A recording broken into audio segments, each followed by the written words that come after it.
them low marks in the confidence department.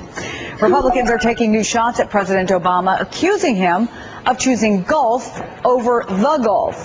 In a new interactive website launched by the RNC, by the way, internet browsers are asked to drag and drop what Republicans call the top 5 Obama leisure activities or missteps that have made them most angry. Not to be outdone, Democrats have just launched their own mocking website called bprepublicans.com. It features Republicans the DNC claims are in the back pocket of the British oil giant. Brad Woodhouse is Communications Director for the Democratic National Committee. Doug High is Communications Director for the Republican National Committee. Good morning, gentlemen. Hey, Chris. Good morning. Doug, are Republicans saying the president shouldn't get any downtime, that somehow no work is being done to fix the Gulf oil spill if he's playing a round of golf? Well, certainly the president's entitled to have some downtime, but what we've seen is the president said that he was never going to rest until this was fixed, and he's got his 3rd vacation coming up. He's played at least 40 rounds of golf since he was president, and what's important is the president sets the tone. President Bush decided he wasn't going to play any golf anymore as president because it set the wrong signal to the troops. That was the right decision, and again, demonstrates a real tone. If this White House can criticize the CEO of BP for going yachting while this has happened, and we think that was a valid criticism, then the president ought to do the right thing, put down the clubs, let's focus on fixing this. Brad, let me read you a statement from RNC Chairman Michael Steele. Sure. Quote, while communities along the Gulf Coast are reeling from the devastating economic and environmental impact of the ongoing spill, it is beyond offensive that this president would even think of scheduling a tea time. How much further out of touch can President Obama get?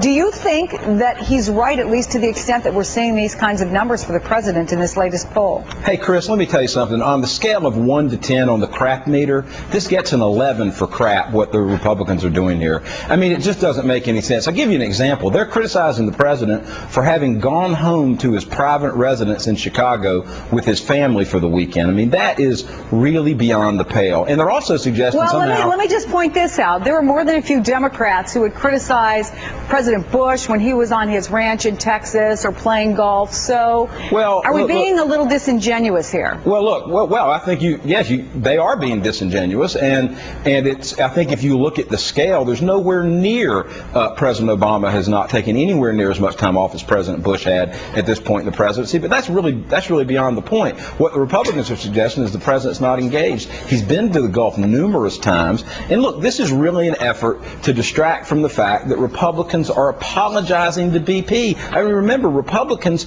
criticized the president for setting up BP to set up an escrow fund to take care of Gulf Coast residents' impacts from the spill. They apologized to BP, Chris. They should really be apologizing for that instead of Doug, doing what they're doing. It is sort of the centerpiece of this new DNC website called bprepublicans.com. It features Congressman Joe Parton's now infamous apology to BP. So is this a real problem for the Republicans?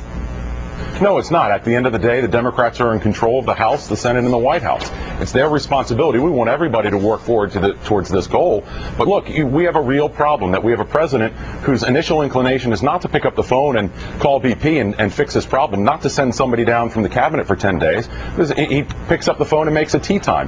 That's a real problem, and it demonstrates a lackadaisical approach to the presidency. That it's not the Republicans who are talking about this. I can tell you, the communications department at the Republican National Committee didn't put out a tweet, didn't put out a press release on this until Obama's speech.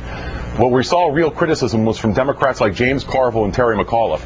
And if the DNC wants to say that James Carville's politicizing this issue, that's for the left to argue amongst themselves. I wonder, Brad, do Democrats or do Republicans, do you guys really want to be taking shots at each other? Do you want to be putting up these websites at a time when, frankly, the American people seem to be fed up with people in Congress, fed up with the president, fed up with the people in power? Isn't there plenty of blame to go around? Is this the most constructive use of both parties' time? Well, look, I think there's plenty of blame to go around. But for Doug to sit there and defend Republicans apologizing to BP, for him to sit there and defend them calling the BP escrow fund a shakedown or extortion is really beyond the pale. I mean, this president has forced BP to set aside $20 billion. It's unprecedented, with no strings attached, to help take care of Gulf Coast residents. How could anybody be critical of that? again, I would say that the people who were most critical of this administration were James Carville, Terry McAuliffe, Senator Bill Nelson from Florida. Those are all Democrats. Look, Doug, you're the ones that have up a website criticizing the president for going to his home in Chicago for 3 days, one day of which he spent in the Gulf. Brad, by the way. Doug, have to let that be the last word, but thank you, gentlemen. It's good Thanks, to talk Chris. to both George of you. Steinbrenner, rest in peace. Doug, let me ask you real quick, because I know you're a longtime Yankees fan. Your thoughts about the death of George Steinbrenner? Well, it's obviously sad news and follows up on Bob Shepard's death this weekend. You know, I remember my first time at Yankee announcer, Stadium. of course.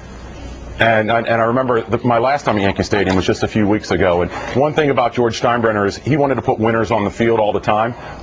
He won his last World Series last year in his new stadium. And what a fitting tribute that is. Well, thank you. I appreciate that. And thanks to both of you. And we want to